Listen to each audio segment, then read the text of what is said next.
Assalamualaikum warahmatullahi wabarakatuh. Alhamdulillahi rabbil alamin. Segala puji hanya milik Allah subhanahu wa ta'ala. Bi ni'matihi tatimmu shalihat. Dengan nikmatnya segala kebaikan menjadi sempurna. Salawat dan salam buat Nabi kita Nabi Muhammad alaihi salatu wassalam, para sahabatnya, serta orang-orang yang mendapatkan keridhaan oleh Allah Subhanahu wa taala, yang senantiasa mengikuti beliau dengan jiwa dan raganya. Beliau korbankan untuk mengikuti sosok yang paling termulia di muka bumi ini. Ini Nabi kita Muhammad alaihi salatu wassalam. Bapak Ibu sekalian yang dirahmati Allah Subhanahu wa taala, alhamdulillah di kesempatan siang kali ini kita akan kembali mempelajari sejarah. Ini sosok Nabi kita, Nabi Muhammad sallallahu alaihi wasallam. Di episode pertama kita sudah membahas sejarah beliau di bulan Sya'ban, bagaimana ibadah beliau kepada Allah, bentuk penyambutan beliau kepada syariat Allah, khususnya bulan Ramadan, sudah terang benderang. Demikian pula di episode kedua kita juga sudah singgung bagaimana Nabi kita sallallahu alaihi wasallam berkhalwat, berubudiyah di bulan Ramadan bersama Allah Rabbul Alamin. Dan kali ini kita juga akan mempelajari di episode ketiga ini sejarah beliau bersama istri beliau di bulan Ramadan. Bapak Ibu sekalian, kita tahu namanya Nabi sallallahu alaihi wasallam, Nabi Muhammad. Beliau adalah manusia. Ya, namanya manusia adalah makhluk sosial, bergaul bersama manusia yang lainnya. Siapapun dari manusianya, mau kafir maupun muslim, mau Yahudi, Nasrani atau Majusi dan lainnya, Nabi bergaul dengan mereka. Dan di bulan Ramadan Nabi sallallahu alaihi wasallam menampakkan kepada kita ibadah beliau dikhususkan untuk para istri-istri beliau. Maka dengan kita menghadirkan di episode ketiga ini, sedikit banyaknya kita bisa mengambil pelajaran, bisa mencontoh mengikuti beliau, khususnya bersama istri-istri kita sendiri. Alhamdulillah semua kita di sini memiliki istri. Alhamdulillah tidak ada yang jomblo, saya rasa nggak ada. Semuanya sudah punya istri, alhamdulillah. Sebuah kenikmatan yang Allah berikan setiap hari. Ada yang gadis? Ala kulli hal. Ya. Kalau yang gadis, kalau yang bujang rugi.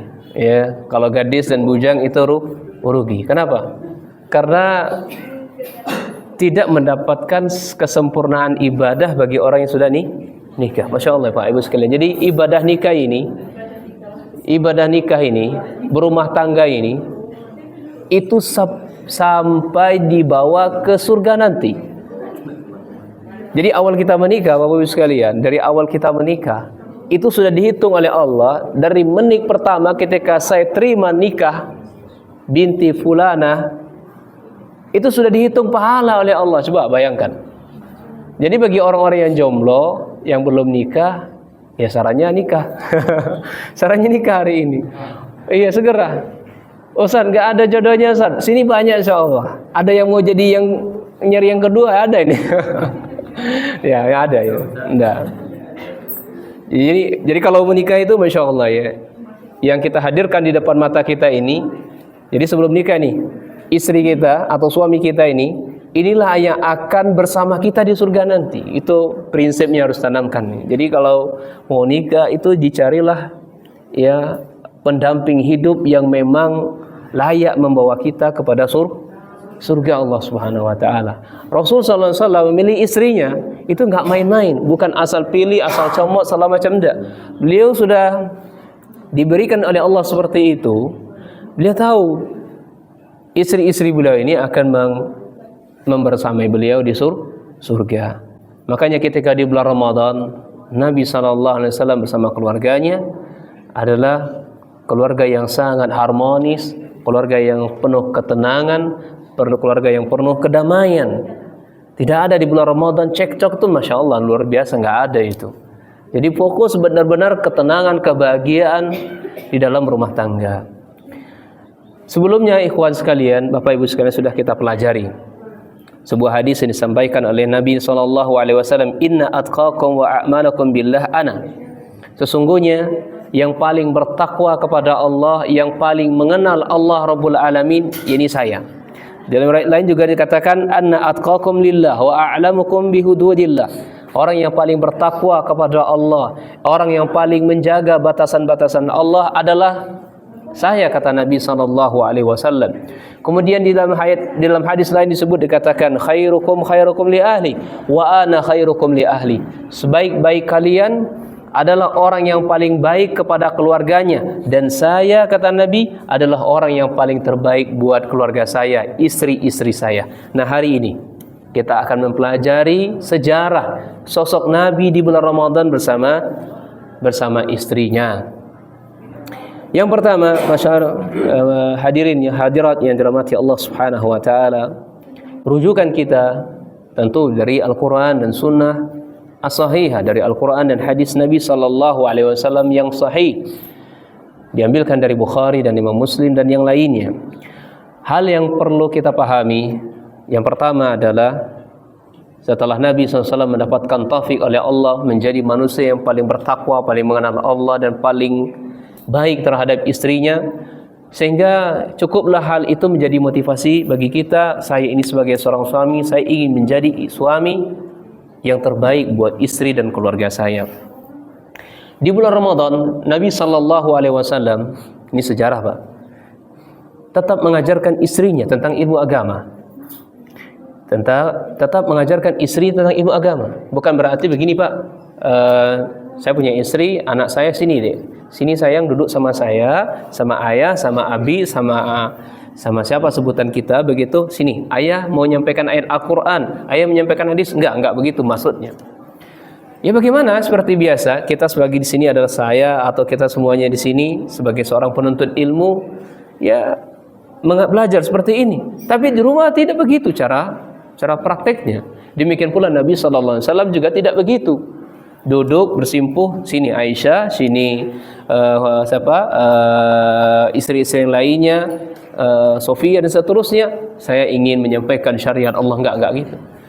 Jadi ibarat kata mengalir saja.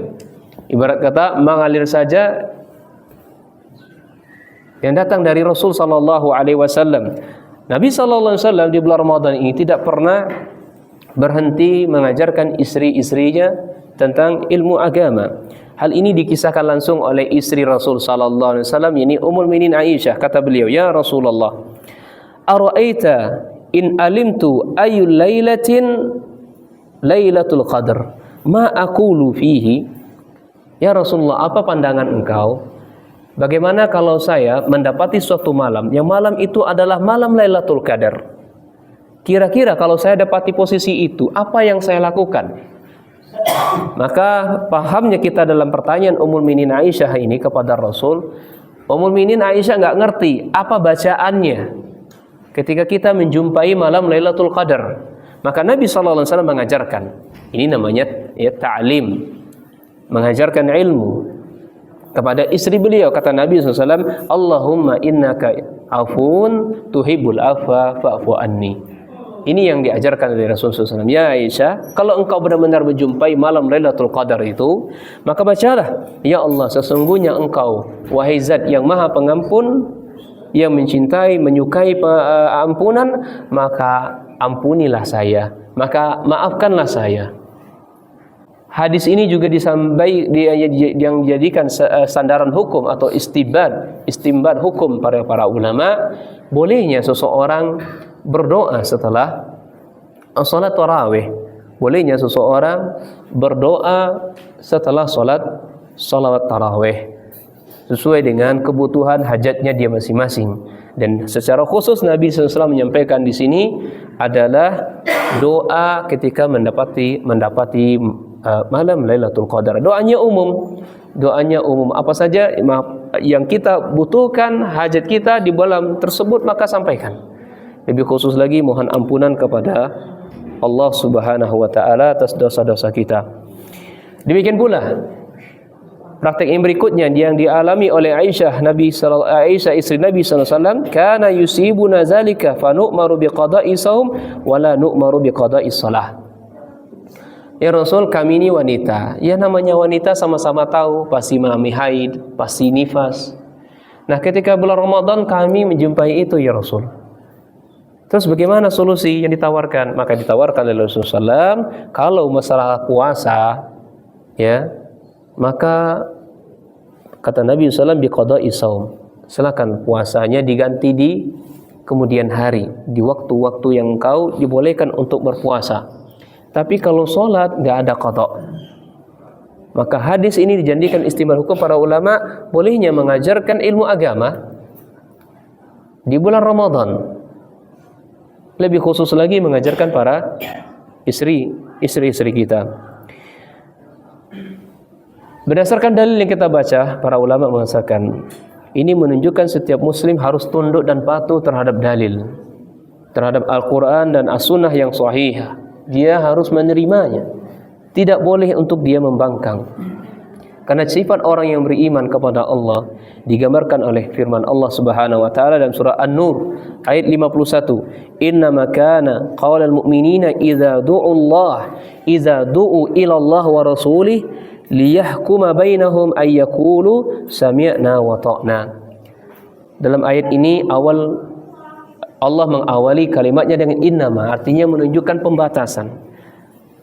Hanya saja orang-orang beriman. Jadi sifat orang beriman itu terhadap dalil ketika mereka diajak kepada jalan Allah, diajak ke jalan Rasul sallallahu alaihi wasallam agar mereka bisa memberikan atau mengadili sebuah perkara, sebuah hukum di antara mereka, datang kepada mereka dalil Al-Quran dan hadis, maka sikap mereka sami'na wa ta'na. Mereka mendengar dan mereka mentaati.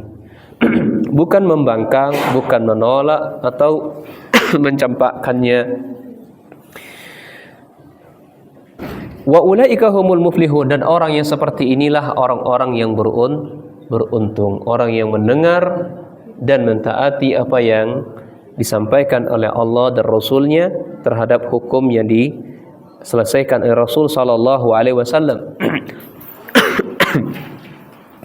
Dalam ayat lain dikatakan fala wa rabbik la yu'minu hatta yuhaqqimuka fima shajara bainahum. Demi Allah, demi Tuhanmu wahai Muhammad, tidak dianggap sempurna keimanan seseorang sampai dia benar-benar berhukum dengan hukum Allah Subhanahu wa taala, mengadili perkara mereka dengan hukum Allah Subhanahu wa taala ketika mereka berselisih. Dan di dalam hati mereka summa la yajidu fi anfusihim harajan, enggak jengkel dia. Ya, tidak keberatan dia. Kalau sudah diputuskan permasalahannya ini A, B, C, udah dia terima. Karena A dan B, C diputuskan melalui Al-Quran dan Sunnah yang sahihah, maka dia tidak boleh mendongkol ya, atau keberatan terhadap putusan tersebut.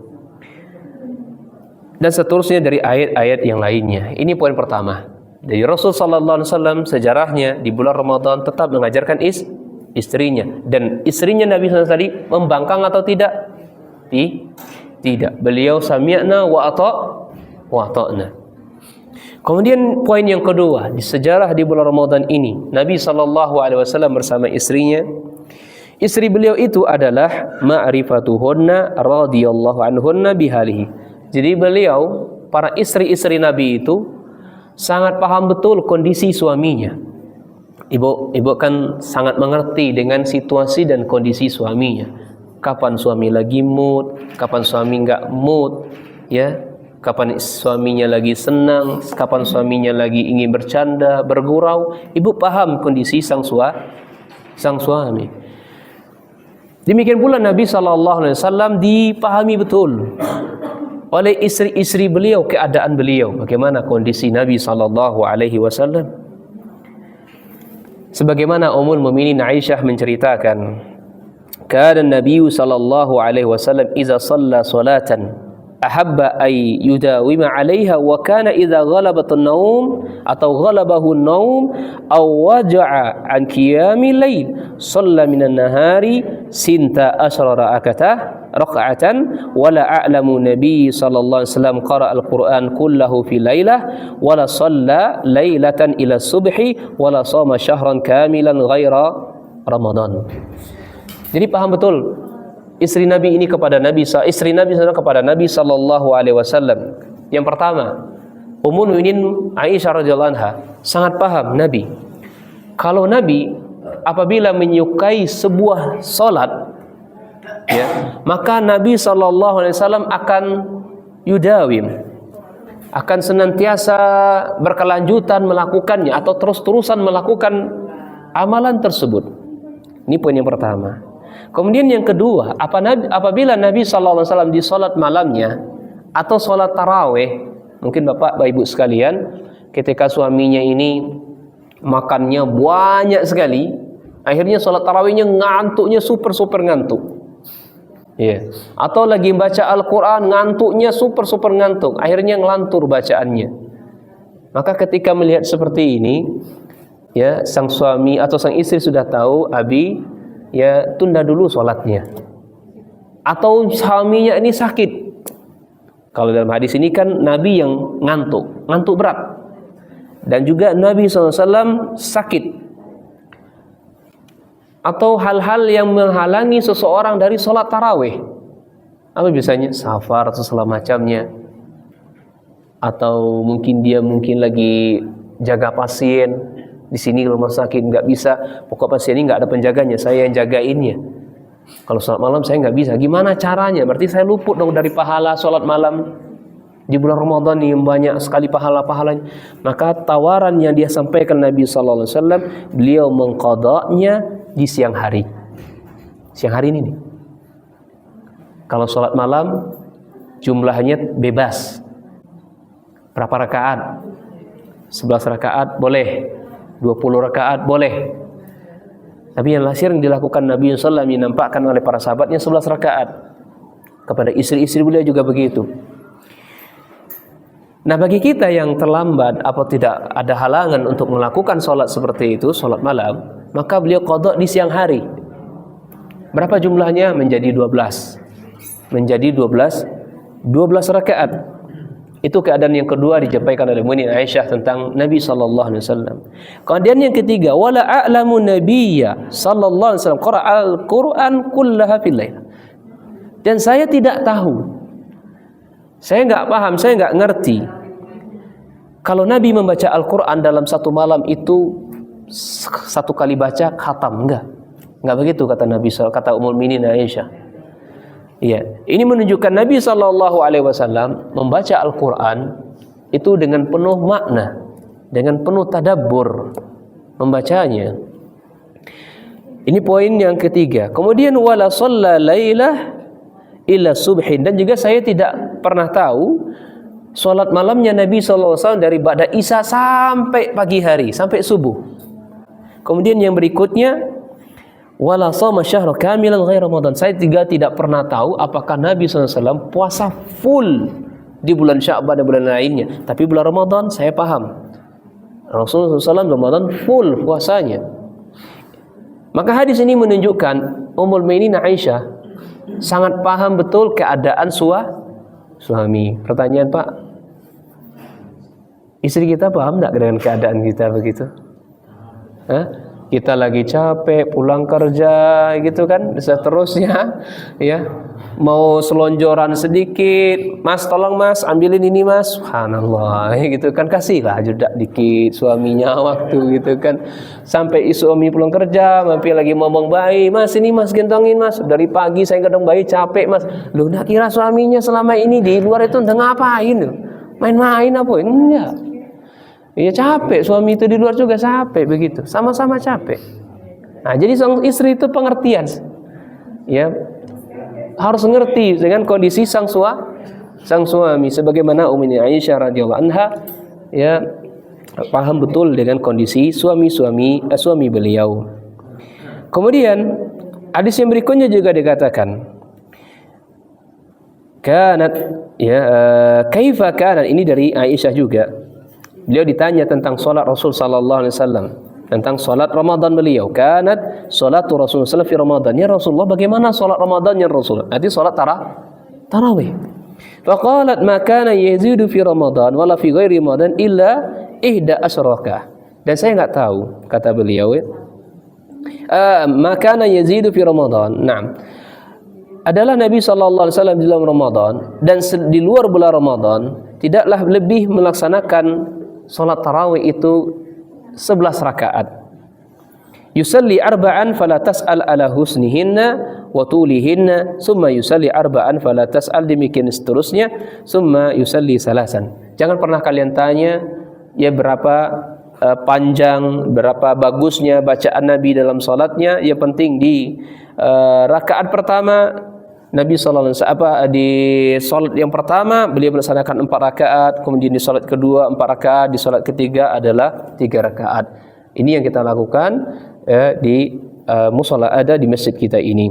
Yani 4-4-3. Kemudian faqultu ya Rasulullah atanamu qabla an tutir, ya Rasul, apakah engkau tidur sebelum witir?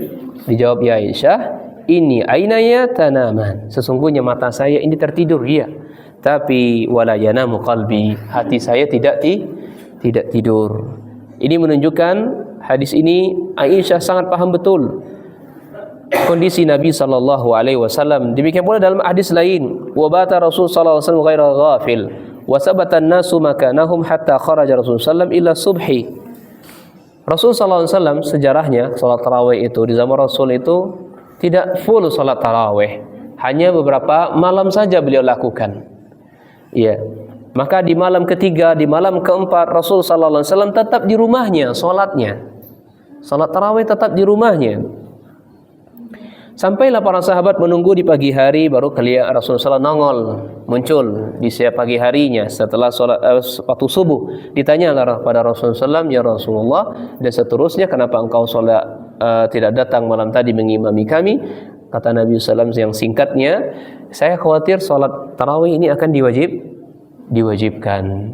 Sehingga pertanyaannya Bapak Ibu sekalian, apakah di zaman sekarang ini bolehkah seseorang salat tarawihnya di rumah, atau dia misalnya bersama-sama dengan keluarga anak istrinya salat tarawih di rumah?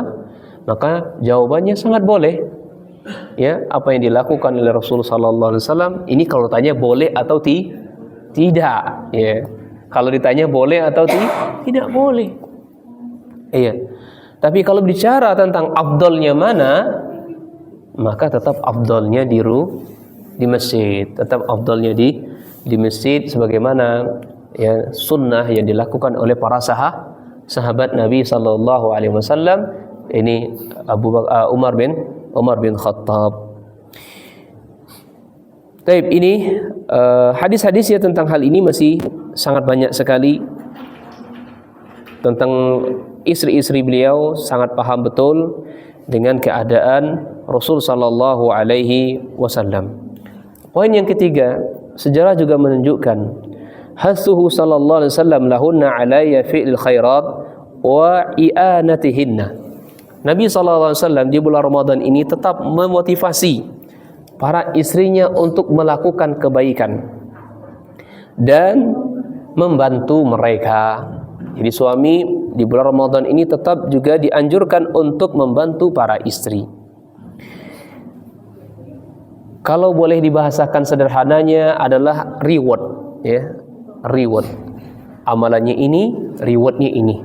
Perbuatannya ini, balasannya ini, dan seterusnya. Sebagaimana hadis yang dibawakan Anna Nabiya sallallahu alaihi wasallam kana yuqidhu ahlahu fi ashr awakhir min Ramadan. Adalah Nabi sallallahu alaihi wasallam kalau di bulan Ramadan ini beliau membangunkan keluarga beliau, membangunkan istri-istri beliau untuk menghidupkan 10 akhir di bulan Ramadan.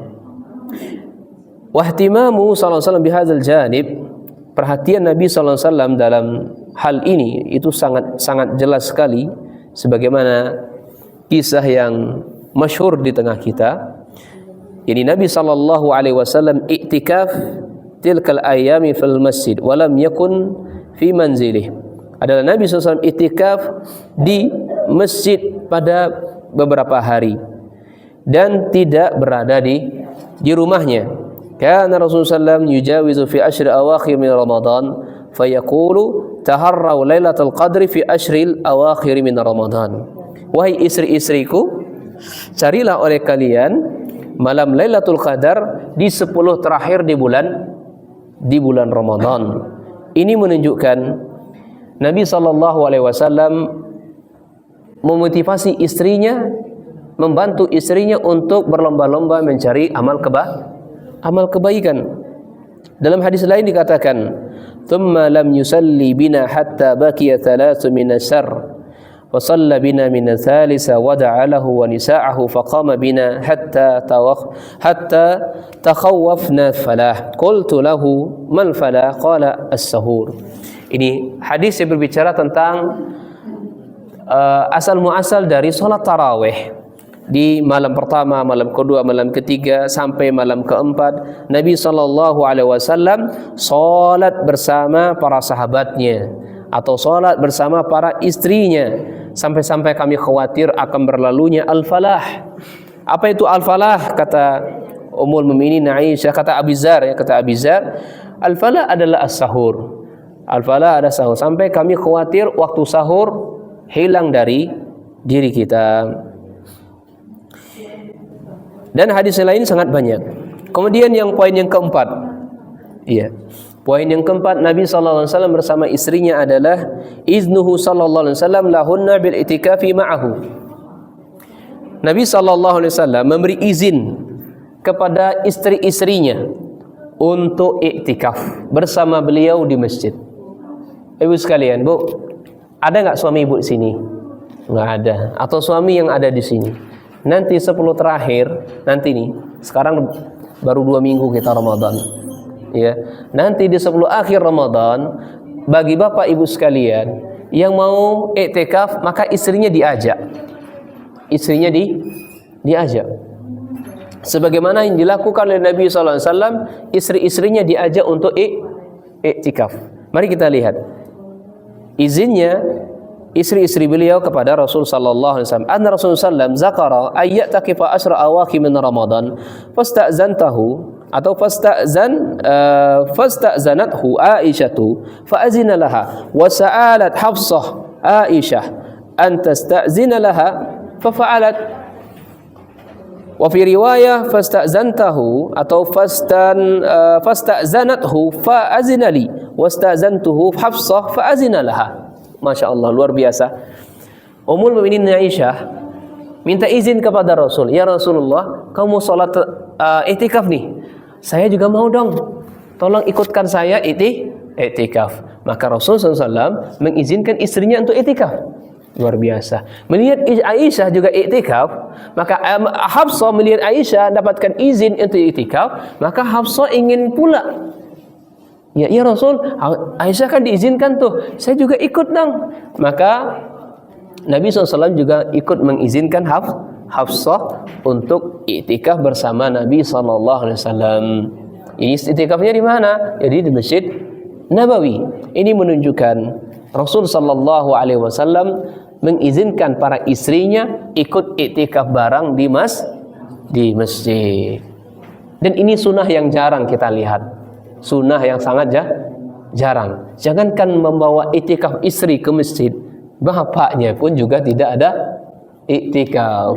Ya, tidak ada iktikaf. Yang ramai iktikaf di mana? Di pasar, di mall. Apakah salah juga? Enggak salah. Ya, tidak salah juga. Tapi pilihlah waktu-waktu yang bagus. Ya, iktikaf di sini maksudnya bukan berdiam diri di pasar, tidak betul ya. Ya, ini bahasa memahami pendekatan bahasa saja. Intinya Nabi SAW mengajak istri-istrinya iktikaf bareng di masjid. Kemudian poin yang kelima, Nabi SAW bersama istrinya, beliau mengajarkan sebagian ibadah bersama-sama dengan istri beliau. Ini dalilnya lumayan banyak.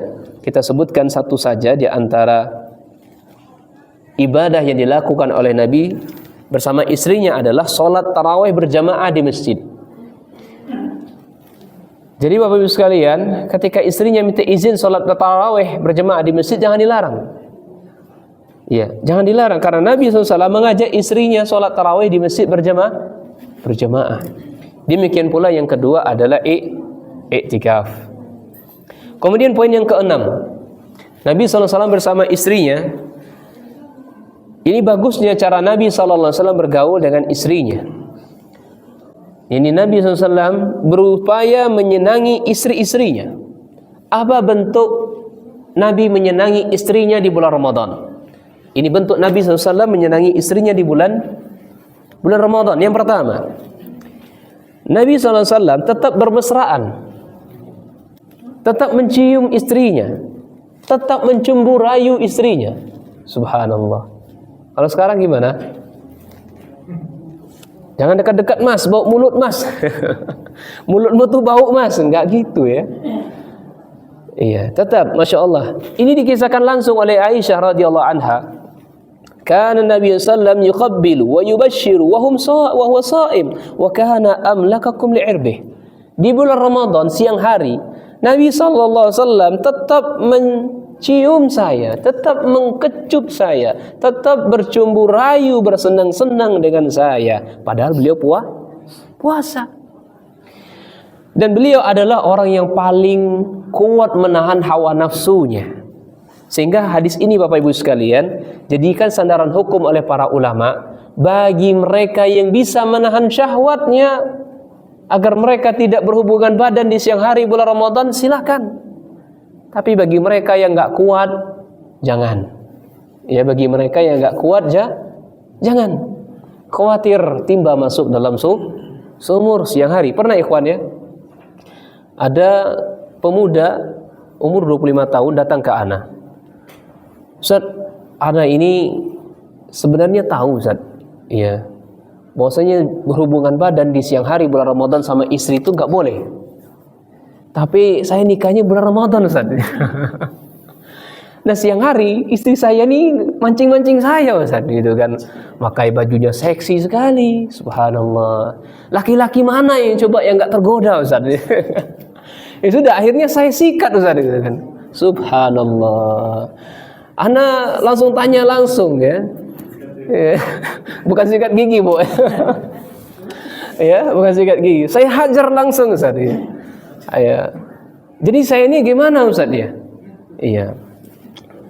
Maka engkau harus bayar kafarah ya akhi, bayar denda. Ya, berapa kali saya harus bayar dendanya? Ini berapa kali dulu antum melakukannya, gitu kan? 3 kali Ustaz. Subhanallah, di bulan Ramadan sampai 3 kali. Ya, berarti sholat 5 kurang 2 berarti kan? Ala kulli hal. Jadi bagaimana Ustaz saya harus membayar kafarahnya? Kalau antum tanya sama saya mengambil pendapat yang lebih berat. Apa pendapatnya Ustaz? Setiap kali antum berhubungan badan, sekali siang hari, 2 kali siang hari, maka 3 kali juga kafarahnya. Kafarahnya apa Ustaz?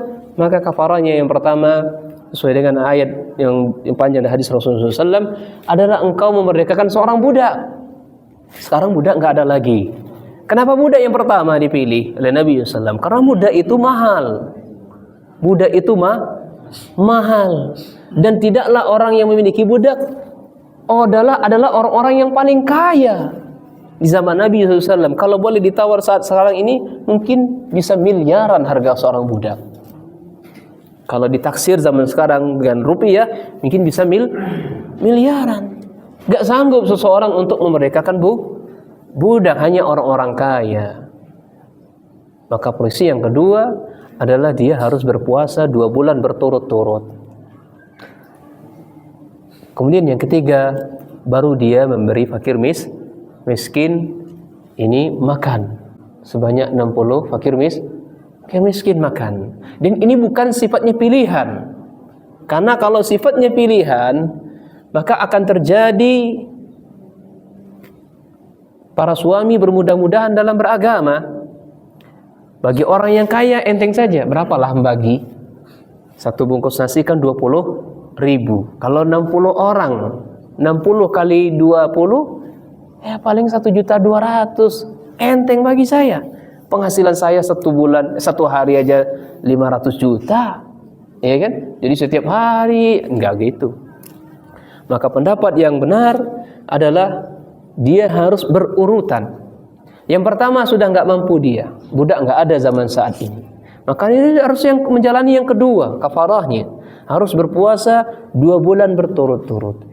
Ketika 1 bulan sudah selesai, 1 hari bolong, maka dia anggap gugur yang 30 hari yang dilakukan selama ini. Dikatakan sanggup, dikatakan mampu, dia harus ngerjain dulu. Belum dikerjain sudah dikatakan tidak mampu. Ini enggak disebut enggak mampu. Nah, ini maka bagi para pemuda yang tidak kuat menahan nafsunya di bulan Ramadan, maka ya ini saran ya, jangan dulu mencium istrinya, ya, atau jangan dulu mengecup istrinya. Ya, khawatirnya itu tadi, ya terjadi, ya nafsunya bergejolak, akhirnya dia nggak tertahan, akhirnya dia melampiaskannya kepada istrinya. Tunggu, sabar dulu, puasanya sabar dulu, nanti malam hajar silakan. Nanti malam silakan. Itu poin yang pertama. Nabi SAW di bulan Ramadan tetap bermesraan bersama istrinya, mengkecup, bercumbu rayu bersama istrinya. Kemudian yang kedua, Nabi SAW tetap beliau malam hari menjimai istrinya. Dan kita jumpai sejarah Nabi SAW ketika mendapati azan dalam keadaan posisinya junub. Sebagaimana Ummul Mukminin Aisyah dan Ummu Salamah istri beliau mengisahkan, anna Nabi sallallahu alaihi wasallam kana idza yusbihu junuban minal jima'i ghairi ihtilam, thumma yaktasilu wa yasum. Adalah Nabi sallallahu alaihi wasallam ketika mendapati pagi hari, dia posisinya dalam keadaan junub, berhubungan badan dengan kami semalam, kata istri beliau Aisyah dan Ummu Salamah. Bukan karena beliau mimpi basah, tidak. Kemudian setelah itu, setelah azan beliau mandi dan beliau melanjutkan puasa. Dan ini sudah pernah kita singgung di pertemuan sebelumnya. Kemudian yang ketiga, di antara bentuk menyenangi istri-istri Nabi sallallahu alaihi wasallam, beliau tetap berbincang-bincang dengan istri-istri beliau meskipun saat itu beliau iktikaf. Bapak Ibu sekalian, kebiasaan Nabi sallallahu alaihi wasallam selesai salat subuh, beliau tetap nongkrong. Bahasa anak muda sekarang nongkrong di mana? Di masjid. Dan sahabat-sahabat tetap nongkrong juga di masjid sampai menunggu waktu syuruk zaman saat ini. Baru setelah itu Nabi SAW pergi ke rumah beliau, ke rumah istri-istri beliau, hanya sekedar menanyakan untuk merangka menyenangi istri. Bagaimana sayangku, kabarnya hari ini, cintaku, adikku. Ditanya kabarnya. Itu digilir oleh Nabi SAW satu-satu istrinya, istri pertama, istri kedua, ketiga, keempat, sampailah jatah istri yang bermalam hari itu. Barulah beliau menetap di situ. Setiap hari beliau rutin melakukan hal itu. Meskipun di bulan iktikaf Nabi SAW melanjutkan berbincang-bincangnya di masjid. Kita lihat bagaimana ziyaratun nisa'i sallallahu alaihi wasallam fi mu'takafi. Nabi sallallahu alaihi wasallam mengunjungi istri-istri beliau atau kunjungan istri-istri beliau sallallahu alaihi wasallam ke tempat itikaf Nabi sallallahu alaihi wasallam. Hadisnya lumayan panjang. Intinya kita singkat saja. Bahwasanya 10 akhir di bulan Ramadan, istri beliau seperti Sofiyah, beliau menyengaja menziarahi, mengunjungi Nabi sallallahu alaihi wasallam di masjid lagi itikaf. Kapan waktunya? Indahu sa'atan minal isya. Hanya sesaat saja, sebentar saja mengunjungi Nabi sallallahu alaihi wasallam hanya untuk berbincang-bincang setelah isya. Setelah sholat isya, ya, ini 10 akhir. Ini menunjukkan bolehnya seorang istri mengunjungi Nabi sallallahu alaihi wasallam di masjid meskipun sedang iktikaf. Summa qamat tanqalib. Kemudian setelah itu Nabi SAW ya berdiri, istrinya berdiri, kemudian diantarlah oleh Nabi SAW sampai ke rumah mereka masing-masing. Meskipun rumah Nabi dengan masjid waktu itu singkat sekali, hanya beberapa meter sekali, sampai-sampai dalam sebuah ayat dikatakan la ta'jali. Ini dalam rangka menghibur. Istri itu senang dikatakan seperti itu. Apa artinya? La ta'jali, sayangku, hati-hati di jalan. Padahal hanya beberapa meter. Iya, sampai di situ. Hati-hati di jalan ya. Apalagi bagi istri kita yang jauh rumahnya dari masjid. Lebih layak lagi dikatakan sayangku, motornya, mobilnya pelan-pelan. Sambil jalan ingat terus abang ya. Begitu. Masya Allah, tetap di Ramadan ya sangat menjaga perasaan istri-istri Nabi Sallallahu Alaihi Wasallam. Demikian pula himayatuhu sallallahu alaihi wasallam li nisaihi. Nabi sallallahu alaihi wasallam melindungi. Nah, ini yang kita katakan tadi ya. Nabi sallallahu alaihi wasallam tetap melindungi istri-istri beliau. Sebagaimana hadis yang kita bacakan di atas tadi. Kemudian poin yang ketujuh. Poin yang ketujuh adalah khidmatu nisaihi sallallahu alaihi wasallam. Istri-istri Nabi sallallahu alaihi wasallam melayani beliau di bulan Ramadan. Bapak Ibu sekalian, orang yang paling berhak, orang yang paling layak untuk kita urus pribadinya adalah suami kita, keluarga kita. Maka saran saya kepada ibu sekalian, janganlah kita urus tetangga kita atau suami tetangga kita atau ke rumah tangga orang lain. Yang lebih berhak itu diurus istri kita sendiri atau suami kita sendiri. Sekarang ini mau buka hari ini nih, maka kita urus suami kita. Suami saya ini sukanya makan bukannya kolang kaleng nih, buah belulu gitu ya. Buah belulu. Suami saya sukanya cendol ini. Suami saya sukanya ya apa biasanya? Ya, iya. Atau ibu dulu yang sukai gitu kan. Kalau ibu dulu ya ibu dulu kasih kan gitu kan. Mas, saya dulu atau cendol dulu kan gitu. Udah. Oh, enggak, Dek. Saya sukanya adik duluan. Itu sudah. Kita bukannya adik dulu saja. Gitu. Jadi Nabi SAW benar-benar dilayani oleh istrinya. Nah, ibu lebih paham kondisi suami ibu. Suka suami ibunya apa? Ya, kalau sukanya awalnya adalah ibu, alhamdulillah kan gitu kan. Inilah yang terjadi pada Nabi sallallahu alaihi wasallam terhadap istri-istri beliau terhadap Nabi sallallahu alaihi wasallam. Lihat bagaimana sejarah menggambarkan istri-istri beliau melayani sepenuh hati Nabi sallallahu alaihi wasallam, suami-suami beliau, suami mereka. Yang pertama, taghsiluhu zawjihi li ra'sihi wa tarjiluhu li sya'ri wa huwa mu'takifun. masyaallah.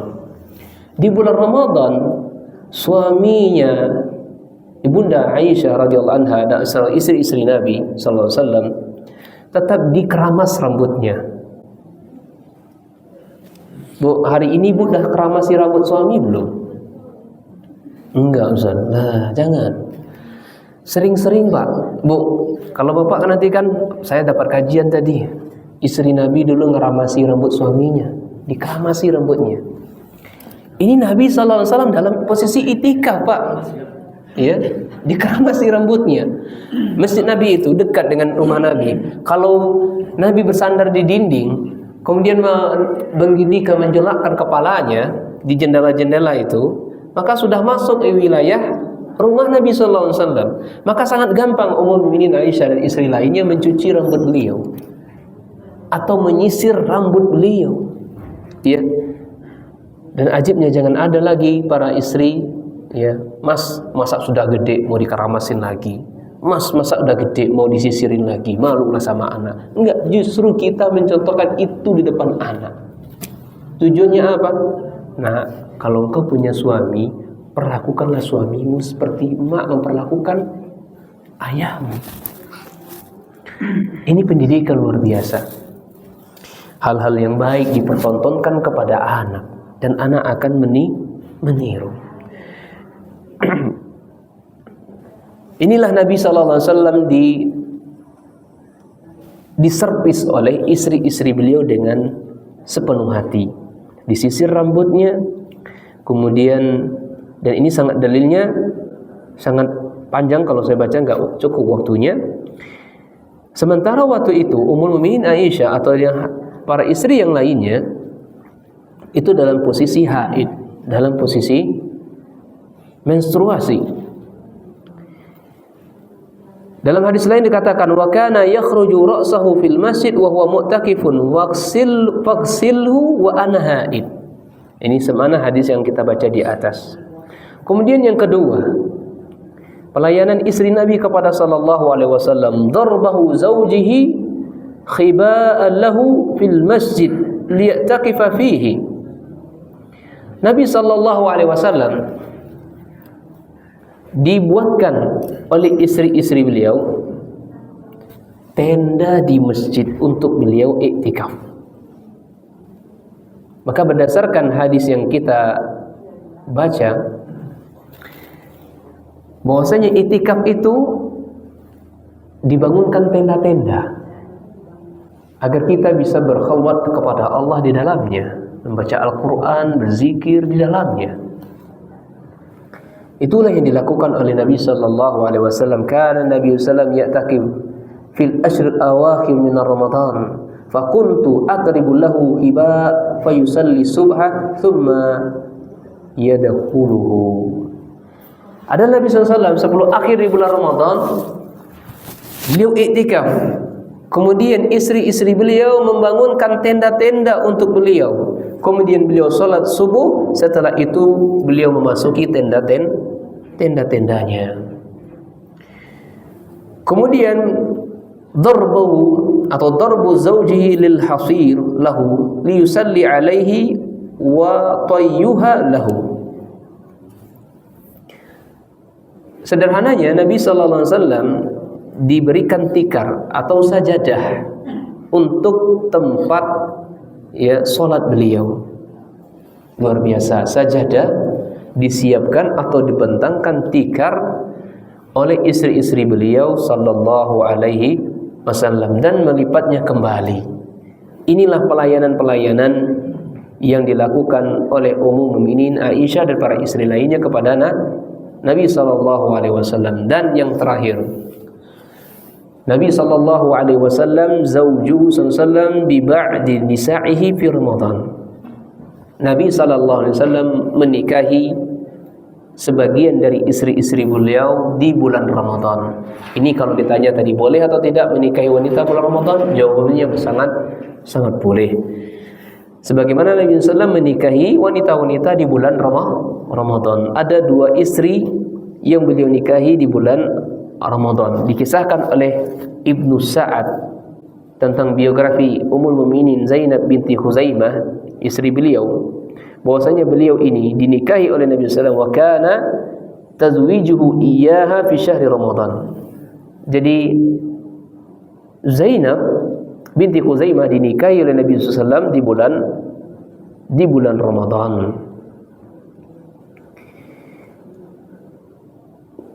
Dan beliau ini disebut dengan Ummul Masakin. Dan istri beliau yang lainnya adalah dinikahi oleh beliau di bulan Ramadan adalah Hafsah. Ya, Hafsah. Wallahu ta'ala a'lam bisawab. Demikian saja yang kita sampaikan kesempatan kali ini.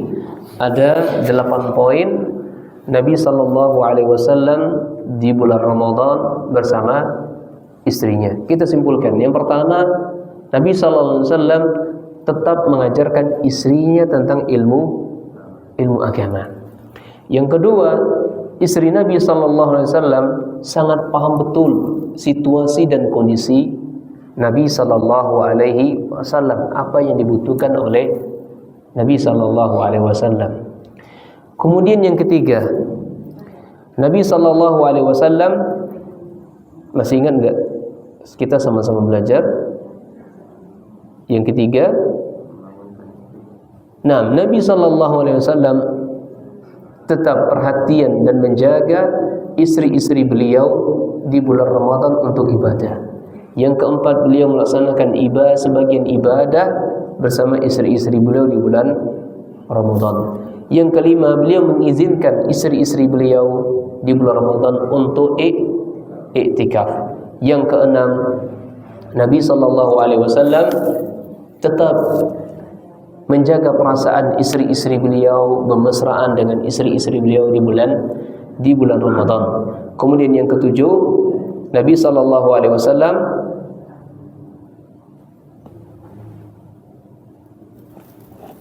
apa ya kawan?